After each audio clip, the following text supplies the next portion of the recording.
Hoje à tarde, enquanto negociações estavam sendo anunciadas por Trump como indo muito bem, a Força Aérea Israelense emitiu um aviso de evacuação urgente em Persa no X, pedindo que civis saíssem imediatamente das áreas ao redor de Arak, no centro do Irã, e da zona industrial de Kairabad. Minutos depois, os primeiros relatórios de explosões chegaram das agências de notícias iranianas. O complexo de água pesada Shad Konda, parte do complexo nuclear de Arak, localizado a 320 quilômetros ao sul de Teherã, foi atingido em 2 ondas de ataques. Simultaneamente, a instalação de produção de Yellowcake em Ardakan, na província de Yazd, foi atingida.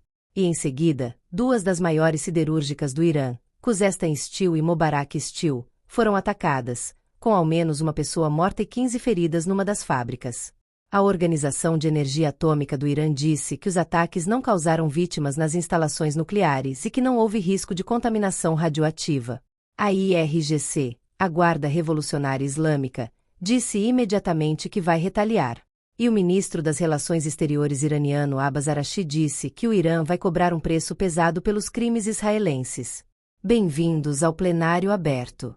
Eu sou Marina. E hoje vamos entender o que é o reator de água pesada de Arak, porque ele representa uma segunda rota para a bomba nuclear que não depende de urânio enriquecido, porque Israel atacou novamente depois de já tê-lo atingido em junho de 2025, o que é o Yellowcake e porque a planta de Ardaca é crítica para o programa nuclear iraniano, e o que a IRGC prometeu fazer em retaliação, uma ameaça que desta vez é dirigida não apenas a Israel e aos Estados Unidos, mas a qualquer empresa no Oriente Médio que tenha acionistas americanos, incluindo empresas que empregam trabalhadores de países que nada têm a ver com essa guerra, incluindo trabalhadores brasileiros. Para entender por que o ataque de hoje ao reator de Arak é diferente de todos os ataques anteriores ao programa nuclear iraniano, você precisa entender o que é água pesada e por que ela representa uma rota alternativa para uma bomba nuclear que não passa pelo urânio enriquecido. A maioria das discussões sobre o programa nuclear iraniano foca no urânio enriquecido, o processo pelo qual o isótopo U-235 é concentrado até o nível de 90% necessário para uma arma nuclear. É por isso que as instalações de Natanz e Fordo foram os primeiros alvos dos ataques americanos e israelenses em 28 de fevereiro. Mas existe uma segunda rota para uma bomba nuclear que não requer enriquecimento de urânio. Essa rota passa pelo plutônio, um elemento que não existe na natureza em quantidade significativa, mas que é produzido como subproduto quando urânio natural é irradiado num reator nuclear. Para produzir plutônio em quantidade suficiente para uma arma, você precisa de um tipo específico de reator que use urânio natural, não enriquecido, como combustível. E para que esse tipo de reator funcione com urânio natural, você precisa de um moderador, uma substância que desacelera os nêutrons liberados pela fissão nuclear para que possam continuar a reação em cadeia. Esse moderador é a água pesada. A água pesada, tecnicamente deutério óxido, ou D2O, é quimicamente idêntica à água comum mas com o isótopo mais pesado de hidrogênio chamado deutério. Ela é excepcionalmente eficiente como moderador de nêutrons, o que significa que um reator usando água pesada pode operar com urânio natural não enriquecido. E urânio natural não enriquecido irradiado num reator de água pesada produz plutônio de grau suficientemente alto para uma arma nuclear. Essa é a rota do plutônio, a mesma rota que a Coreia do Norte usou para construir suas primeiras armas nucleares. O reator IR-40 de Arak foi projetado exatamente para essa rota. Construído a partir de 2004, o reator foi projetado para operar com 40 megawatts térmicos usando urânio natural como combustível e água pesada como moderador, uma combinação que, segundo o Instituto para Ciência e Segurança Internacional, tornaria o reator ideal para produzir plutônio de grau suficiente para armas nucleares. Sob o Acordo Nuclear de 2015, o SCOPOA, o Irã concordou em modificar o projeto do reator para eliminar a rota do plutônio, substituindo o calandria original, a estrutura de metal que sustenta os tubos de combustível, por um novo design que usaria urânio levemente enriquecido e produziria muito menos plutônio. O calandria original foi preenchido com concreto em 2016, certificado por inspetores da AIEA. Mas em janeiro de 2019, o chefe da Organização de Energia Atômica do Irã, Ali Akbar Saleh, revelou que o Irã havia importado um segundo conjunto de tubos para o calandria do IR-40, levantando a questão se Teherã havia começado a construir um segundo calandria que poderia restaurar a rota original para o plutônio. Israel atacou o reator pela primeira vez em junho de 2025, durante a chamada Guerra dos 12 Dias. Imagens de satélite mostraram danos significativos à cúpula do reator. E hoje, 27 de março de 2026, Israel atacou novamente, em 2 ondas, segundo a Fars News, citando tentativas repetidas de reconstrução pelo regime iraniano. O IDF disse especificamente que a água pesada é um material único usado para operar reatores nucleares como o reator inativo de Arak, que foi originalmente projetado para ter capacidade de produção de plutônio de grau armamentício. E acrescentou que esses materiais também podem ser usados como fonte de nêutrons para armas nucleares. A segunda instalação atacada hoje, a planta de Yellowkak em Ardakan, na província de Yazd, é igualmente crítica para o programa nuclear iraniano e igualmente pouco compreendida pelas coberturas convencionais. O Yellowkak é o estágio intermediário entre o minério de urânio bruto e o hexafluoreto de urânio usado nas centrífugas de enriquecimento. É produzido processando minério de urânio para remover impurezas, resultando num pó concentrado de cor amarela que contém entre 70% e 90% de óxido de urânio. Sem Yellowkak, não há hexafluoreto de urânio. Sem hexafluoreto de urânio, as centrífugas de enriquecimento não têm o que enriquecer. A planta de Ardakan, oficialmente chamada de planta nuclear do Shah Rezai-Nejad, nomeada em homenagem a um cientista nuclear iraniano assassinado em Teherã em 2011, processa o minério de urânio extraído da mina de Sagan, localizada nas proximidades. É a única instalação do seu tipo no Irã, o único lugar onde as matérias-primas para o programa de enriquecimento são processadas a partir do minério bruto. O IDF disse que a instalação é a única desse tipo onde as matérias-primas são processadas para o enriquecimento de urânio, e que o ataque foi um golpe importante no programa nuclear iraniano. A Organização de Energia Atômica do Irã confirmou o ataque, mas disse que nenhum material radioativo foi liberado. Juntos, os ataques de hoje ao reator de Arak e à planta de Ardakan representam uma tentativa de fechar simultaneamente as 2 rotas possíveis para uma arma nuclear iraniana. A rota do plutônio através do reator de água pesada e a rota do urânio enriquecido através da destruição da capacidade de processar matéria-prima. O Instituto para Ciência e Segurança Internacional avaliou que o ataque ao reator IR-40 de Arak em junho de 2025 provavelmente destruiu o reator, eliminando uma fonte potencial futura de plutônio para armas nucleares. O ataque de hoje sugere que Israel identificou tentativas de reconstrução que ameaçavam restaurar essa capacidade, e decidiu não esperar. A resposta iraniana chegou em múltiplas camadas simultâneas que precisam ser analisadas separadamente porque cada uma tem um objetivo diferente e uma consequência diferente. A primeira foi a ameaça de retaliação da IRGC, que desta vez foi formulada de uma forma que nunca havia sido formulada antes. O comandante da Força Aeroespacial da IRGC, Seyed Majid Mousavi, postou no X que funcionários de empresas ligadas aos Estados Unidos em toda a região devem sair de suas instalações agora. E acrescentou que a IRGC vai retaliar contra empresas industriais no Oriente Médio que têm acionistas americanos ou que são alinhadas com Israel. Essa formulação é extraordinariamente ampla. Não está dizendo que vai atacar bases militares americanas. Está dizendo que vai atacar qualquer empresa no Oriente Médio que tenha acionistas americanos.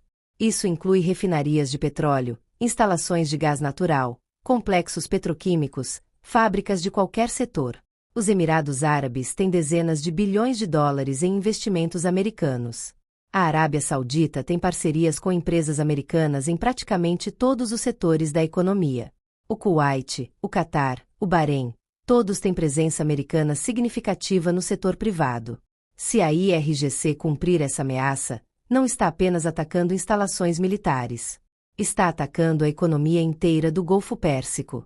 O segundo elemento da resposta iraniana foi a escalada dos ataques ao longo do dia. Apesar das negociações que Trump diz estar conduzindo, o Irã continuou lançando mísseis e drones contra Israel e contra países do Golfo ao longo de toda sexta-feira. A CNN reportou que seu correspondente em Teherã descreveu o volume e intensidade dos ataques israelenses sobre a capital iraniana como sem precedente, mesmo depois de 27 dias de guerra. E o ministro da Defesa israelense Israel Katz disse que os ataques vão escalar e expandir. O terceiro elemento da resposta foi diplomático e revelou uma contradição que está no centro de tudo o que está acontecendo. A Euronews reportou hoje que a IRGC emitiu avisos para que civis em toda a região se afastem de áreas próximas a forças americanas, enquanto Trump dizia que as negociações estão indo muito bem. A mesma organização que está supostamente negociando um acordo está simultaneamente alertando civis a se afastar de alvos militares que planeja atacar. Isso não é inconsistência. É estratégia. O Irã está negociando e ameaçando ao mesmo tempo, porque cada ameaça que não é respondida por um ataque americano é interpretada internamente como uma vitória, e cada negociação que preserva algum elemento do programa nuclear é interpretada como outra vitória. O contexto mais amplo dos ataques de hoje é igualmente importante. Enquanto Israel atacava instalações nucleares no centro do Irã, também realizava ataques simultâneos em Beirute, com fumaça visível nos subúrbios do sul da capital libanesa. A guerra de dois frontes que Israel anunciou quando lançou sua operação terrestre no sul do Líbano está em plena operação. Mais de 1.072 pessoas foram mortas no Líbano desde que a ofensiva israelense escalou no dia 2 de março, com 33 mortes apenas nas últimas 24 horas, segundo dados verificados pela CNN. No Irã, a ACLED, organização independente que rastreia conflitos armados, estimou que o total de mortes civis iranianas desde o início da guerra supera 2.400 pessoas, com organizações de direitos humanos citando números ainda maiores. A Unicef reportou em 12 de março que mais de 1.100 crianças foram mortas ou feridas no conflito, 200 no Irã, 91 no Líbano, 4 em Israel e 1 no Kuwait. E a guerra está entrando no seu 28º dia sem nenhum dos 4 objetivos declarados completamente alcançados. O regime não colapsou. O programa nuclear foi severamente danificado, mas não eliminado, como demonstra o fato de que Israel precisou atacar Araque novamente hoje depois de já tê-lo destruído em junho de 2025. As forças proxy não foram desmanteladas, o Hezbollah continua lançando projéteis, os Houthis continuam ativos no Iêmen, as milícias iraquianas continuaram atacando forças americanas no Iraque. E o Estreito de Hormuz permanece funcionalmente fechado para navegação comercial ocidental, com apenas 8% do tráfego normal, segundo dados de rastreamento de navios da Lloyd's List. Trump estendeu o prazo do seu ultimato, que originalmente era 48 horas, depois virou 5 dias, para 6 de abril. A Euronews confirmou que Trump disse ter feito isso a pedido de Teherã, insistindo que o Irã quer fazer um acordo. Mas o Irã continuou atacando durante todo o dia em que Trump dizia que as negociações estavam indo bem. E a proposta americana de 15 pontos, que inclui o desmantelamento completo do programa nuclear iraniano, o fim do enriquecimento de urânio, a entrega do estoque de urânio enriquecido, limitações nos mísseis e o fim do apoio ao eixo da resistência, ainda não recebeu resposta formal de Teherã, segundo o Instituto para o Estudo da Guerra. Para o Brasil e para o mundo, os ataques de hoje têm 5 consequências diretas que vão além do campo de batalha. A primeira é nuclear e de longo prazo. Se os ataques de hoje destruírem definitivamente a capacidade de Arak de ser reconstruído como reator de plutônio, e se os ataques anteriores a Natanz e Fordow eliminaram a capacidade de enriquecimento de urânio, o Irã pode estar sendo empurrado para um ponto de ruptura onde decide buscar abertamente uma arma nuclear, não como programa secreto, mas como declaração estratégica. Analistas do grupo Middle East Forum observaram que durões iranianos estão intensificando chamadas, antes tabu, para buscar a bomba nuclear. Quando um país perde sua capacidade convencional de deterrência e acredita estar em risco existencial, o cálculo sobre armas nucleares muda. O segundo impacto é econômico e imediato. A IRGC prometeu atacar empresas com acionistas americanos em toda a região. Se essa ameaça for cumprida, o petróleo vai disparar, porque refinarias, terminais e instalações de GNL em países do Golfo vão parar de operar. O petróleo estava a $108 quando os mercados fecharam ontem. Se instalações produtivas no Golfo forem atingidas, analistas estimam que o Brent pode superar $130 em horas. E cada dólar a mais no petróleo chega ao combustível na bomba no Brasil, ao frete dos navios que transportam nossas exportações, ao preço dos fertilizantes para o agronegócio e ao preço dos alimentos no supermercado. O terceiro impacto é o risco de proliferação nuclear regional. Se o Irã for privado de sua capacidade nuclear por força militar, a Arábia Saudita, que já disse publicamente que se o Irã tiver uma bomba, a Arábia Saudita terá uma também, pode acelerar seu próprio programa. A Turquia, que tem ambições regionais crescentes, pode recalcular seus próprios objetivos estratégicos. E a Coreia do Norte, que observou o que aconteceu com países que abandonaram seus programas nucleares, Iraque, Líbia, vai interpretar esse conflito como confirmação de que armas nucleares são a única garantia de sobrevivência de regime. Kim Jong-un celebrou sua expansão nuclear ontem chamando-a de a escolha certa. Esse comentário não foi por acaso. O quarto impacto é humanitário e chega às organizações internacionais no momento em que o Brasil preside o Conselho de Segurança da ONU. A destruição de instalações industriais, incluindo 2 siderúrgicas hoje, além das instalações nucleares, está aprofundando o colapso econômico iraniano. Com o estreito fechado, sem receita de exportações de petróleo, com infraestrutura industrial sendo destruída sistematicamente, o Irã está caminhando para uma crise humanitária de dimensões que vão exigir resposta internacional. E o Brasil, como presidente rotativo do Conselho de Segurança, vai precisar tomar posição, no momento em que Lula acabou de chamar a política de Trump de colonialismo em Bogotá. O quinto impacto é geopolítico e estrutural. Os ataques de hoje acontecem no mesmo dia em que o G7 pediu o fim imediato das hostilidades no Oriente Médio.